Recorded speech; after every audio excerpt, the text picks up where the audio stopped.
Hello दोस्तों, crack UP board exam YouTube channel में स्वागत है।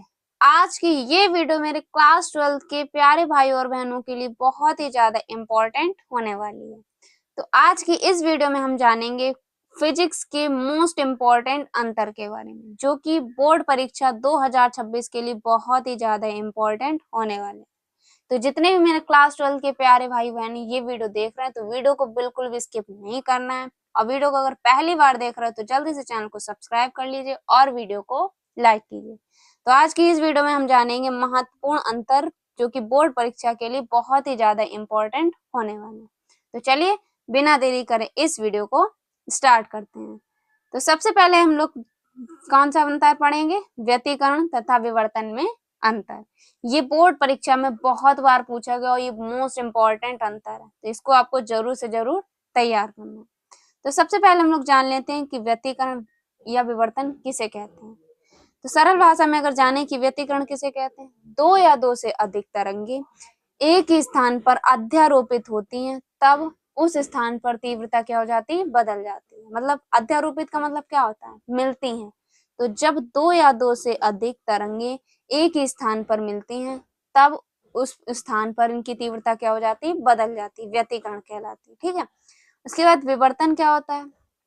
एक ही तरंग जब कोई तरंग किसी अपारदर्शी पृष्ठ के, जैसे ये अपारदर्शी पृष्ठ है, उसके जब कोई तरंग किसी अपारदर्शी पृष्ठ के किनारे या छिद्र से होकर जाती है तो वो क्या हो जाती है? मुड़ जाती है। जब किसी अपारदर्शी मतलब कोई तरंग है किसी अपारदर्शी पृष्ठ के किनारे या छिद्र से होकर जाएगी तो वो क्या हो जाएगी? मुड़ जाएगी। ठीक है, मुड़ जाएगी और उस स्थान के चारों ओर फैल जाएगी, उसी को हम लोग विवर्तन कहते हैं। ठीक है, तो व्यतिकरण विवर्तन आपको समझ में आ गया होगा।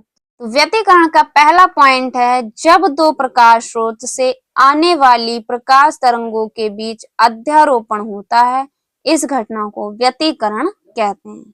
इसमें क्या कहा गया है कि जब दो प्रकाश स्रोत से प्रकाश तरंगों के बीच अध्यारोपण होता है, उसी को हम लोग क्या बोलते हैं? व्यतिकरण कहते हैं। ठीक है, उसके बाद विवर्तन का पहला पॉइंट है कि एक ही प्रकाश स्रोत से आने वाली तरंगों के अध्यारोपण से विवर्तन होता है। मतलब एक ही प्रकाश स्रोत से आने वाली जो तरंगे हैं, आने वाली तरंगों के अध्यारोपण से ही विवर्तन होता है। ठीक, उसके बाद व्यतिकरण का दूसरा पॉइंट है, इसमें सभी दीप्त फ्रिंजें एक समान तीव्रता होती हैं। जो दीप्त फ्रिंजें हैं उसकी जो तीव्रता होती है वो एक समान होती है।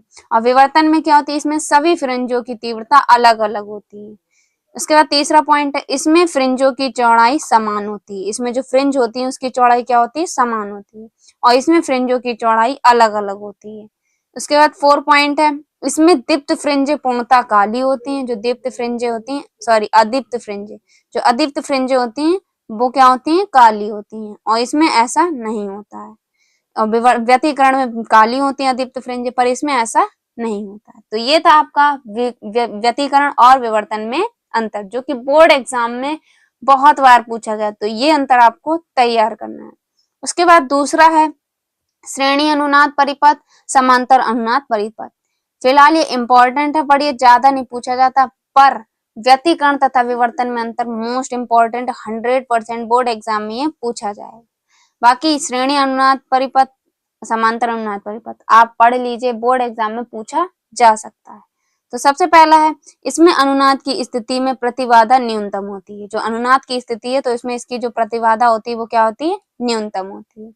और इसमें अनुनाद की स्थिति में प्रतिबाधा अधिकतम होती है। इसमें न्यूनतम होती है, इसमें अधिकतम होती है।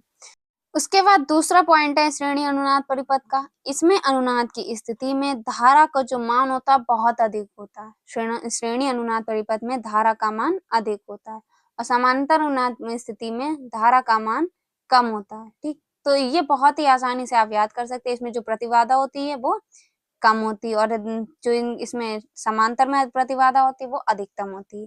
इसमें धारा का मान बहुत अधिक होता है, इसमें धारा का मान कम होता है।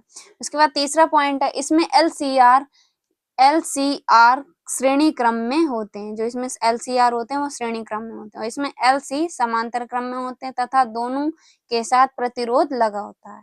ठीक है, एलसीआर के साथ दोनों के साथ प्रतिरोध लगा होता है। तो ये थे आपके फिजिक्स के कुछ दो महत्वपूर्ण अंतर, जो कि बोर्ड एग्जाम में पूछे जाते हैं। तो इन दोनों अंतर को आपको तैयार कर लेना, बहुत ही ज्यादा इम्पोर्टेंट है बोर्ड परीक्षा 2026 के लिए। तो ये अगर पूछे जाएंगे 3 नंबर या 2 नंबर में पूछे जाएंगे, तो 3 नंबर आपके कंप्लीट करेगी ये वीडियो को अगर पहली बार देख रहे हो तो जल्दी से पहले चैनल को सब्सक्राइब कर लीजिए।